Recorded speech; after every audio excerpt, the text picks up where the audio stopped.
Welcome to my creative carnivore kitchen, falling off the bone chicken. This is the recipe for today.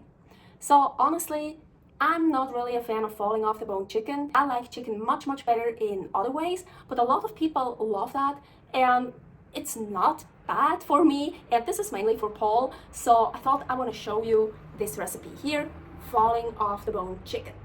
Okay, here's a raw whole chicken, and I actually want to cut it in parts.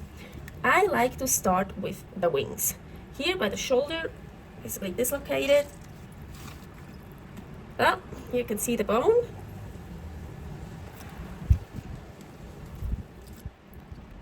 So here.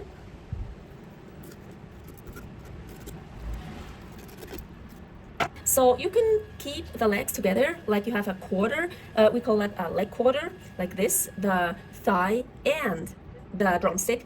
I like them not together, I like them separate because I like the thigh much more than the drumstick, and I like to eat just the thigh and give those to Paul maybe, or yeah, so I just like to separate them from each other. So first I'm going through this here. By the way, I love this. This is always so delicious when it's cooked.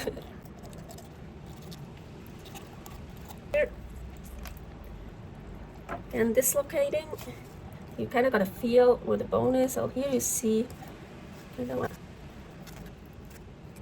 here's that bone. That one belongs to the thigh.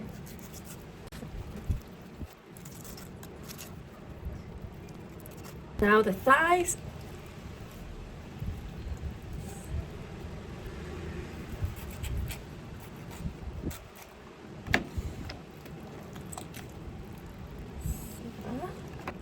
Here too, you have that bone here. Here you have the purzu, the tail, so you want to go next to the tail. And here, go along.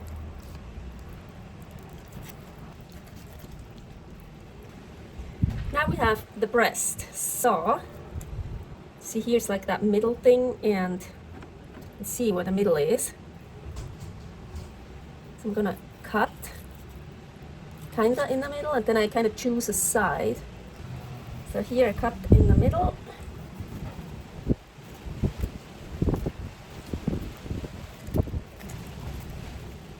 I want it with the bones. Okay, let's do this here first. So here I just go through the ribs. And I would say that's a collarbone up here. So next.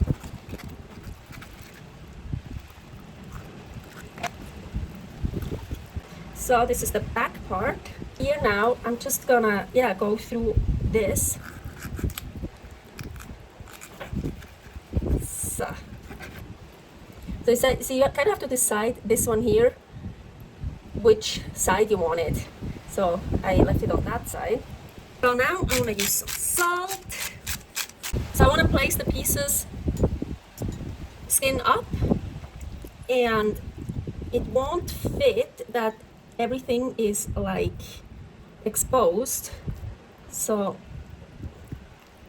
I'm gonna just place some on top, these two, totally fine. I want to add some water, but not too much. The chicken has itself a lot of water, but I still want to add a little bit. And I'm gonna cover it with aluminum foil. Try to cover it very tightly. So here I'm gonna put it in the oven. And all the water, it could be that it will drip down. So you wanna make sure you have a baking sheet underneath it. Definitely wanna do that. So the oven is on the lowest. That is 90 degrees Celsius. That is about, I think, 195 Fahrenheit.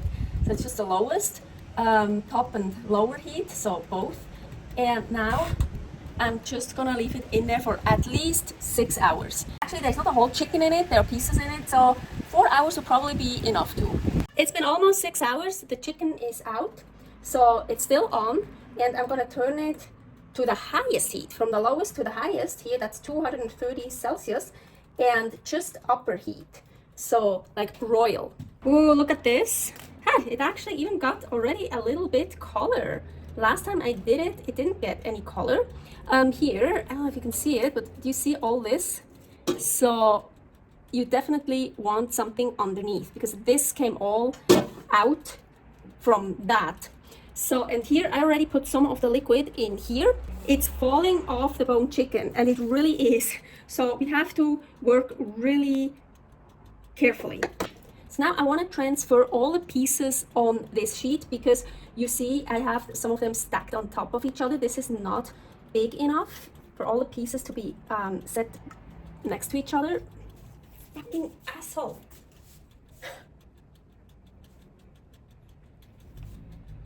I just smacked the bee with the spatula pole.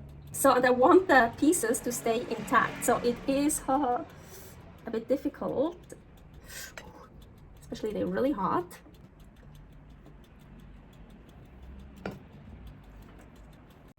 Being so fucking aggressive. What? Let's add some more salt. So I want to add, I mean, there was already liquid on this, but a little bit more. So I just don't want it to get stuck to the sheet. So okay, this is nicely really warm, set to the highest. And now I'm gonna put it all the way up. And ow, fuck, fucking asshole. 5 to 10 minutes. Ooh, look at that. Looks beautiful and yummy, huh?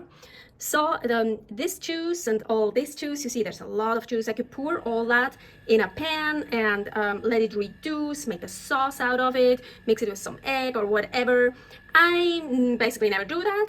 I just serve it with this, like how it is. I just put pieces in a plate and pour some of the fat juices over it and eat it like that. And the rest of it, if I have any of the liquid left over, I put it in a Tupperware and put it in the fridge and let it get cold and firm up. When there's a lot of gelatin, it will get firm up.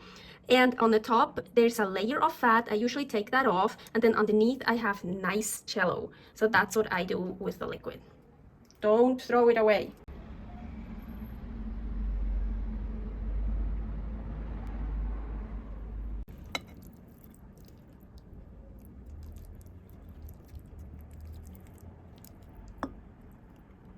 See, coming off the bones super, super easily.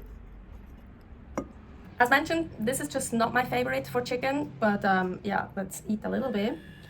Oh, yeah, see, it's like falling apart from everything. So, agüita. Yeah, for me, it's just how the meat gets. It's dry. No, it's not dry. I mean, I have lots of juice and stuff, but it's still, it's dry in a way. It's just, I don't like this kind of method for chicken. I love this way of cooking for lamb, certain parts of beef, and just very tough meat parts, but not really for chicken, or just the bones, like with the grizzle on it. But the meat just gets, it becomes like grainy, or I don't know how to describe it. Like when you, yeah, I mean, it's good, it's totally good. And if you like this kind, if you like falling off the bone chicken, you'll love it. But it's just not my thing. Even the bones get super soft, so like the really tiny bones, you can even eat if you want. Thank you very much for watching another episode of Creative Carnivore Kitchen. Don't forget to subscribe here for a lot more carnivore recipes, and here for my nomad life, Aline's adventures.